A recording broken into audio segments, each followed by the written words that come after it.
Ogummaa gurguddoo addunyaan tun qabdu keessaa aartiin takka ta dhugaa lallabdu. Garuu akka Oromootti dhugaa kana baree ka ulaagaa aartii dhugumaan dabare artistoota meeqa isaan gara gaarii, isaan daandii sirrii hin cabsine daarii. Isaan waan jedhanii olitti beekan, isaan daangaa aartii beekumsaan eegan. Dhugaa hangafoota isaanii hin dabsine, isa quxisoota dhahanii hin cabsine. Isaan nama aartii qancarsu hin feene, isaan ofii qofa guddachuuf hin ceene. Isaan harka qabaa laafaa ol qabanii, isaan jabaa ofii faarsuuf lallabanii. Isaan hin hinaafne artistoota gamna, artistoota keessaa nama meeqa qabnaa. Warri aartiin galeef akka barnootaatti, warri galaa dhiisan gara dhalootaatti, argatan nyaatanii dhaban waliin dhabaa, warri asiin gahan aadaaf aartii sabaa. Kaleessas turanii hardhallee ni jiru, warri aartii beekuun beekumsa nuuf hiru. Isaan hin sirbine maqaa fi mallaqa, dhugaadha jiru artistoonni haqa. Garuu akkuma jiru san artistiin qajeelaan hin jiru jetture artistiin kabeelaan.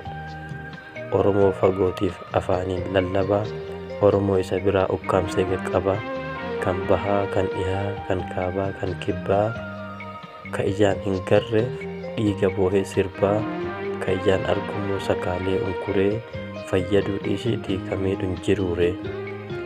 Otoo gabaan aartii hundumaa hin hanqanne, akka gabaa san ka biraan dhaqanne, of callaa argine arginus obsutti, tokkummatu cabaaf awwaallee dhossatti.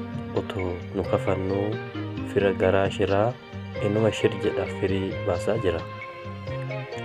Otoo ijaan arginu otoo lallabu badii, yoo badaa badiisaa itti himan adii.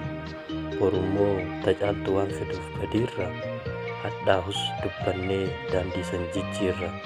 Calliseen ilaalu ka aartiif artistii ummataa sakaalu, lammii kiyya jedhee fannaafatee booyaa, qabatamaan ammoo lammii gargar fooyaa.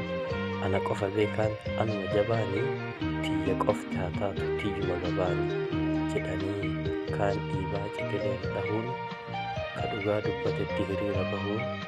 Amanaa fi aadaa aartii hin taane lakkii, artistoota maraaf haalaan namtu bakki.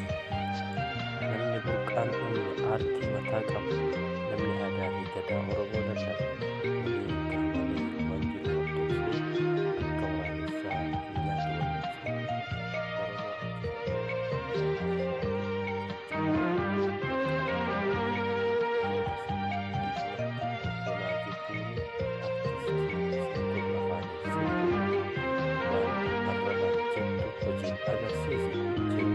jiraattu dhaloota barsiise. Aartii sabaa bal'aa gandaa hin yaadini, aartii Oromootti daba hin barbaadini. Barreessaa harki kee haqa haa katabu, bu'aa har'a caalaa turuuf haa dadhabu. Sirbuudhaan duratti waan sirbitu beeki, ofiif nama biraas beekumsaan herreegi. Kan kanarraa addaa ati aartii miti jaarii biraa qabda. Beekamtii yoo ta'e hannaanuun beekamuu, beektuu beeki jedhii waan sirraa eeggamu.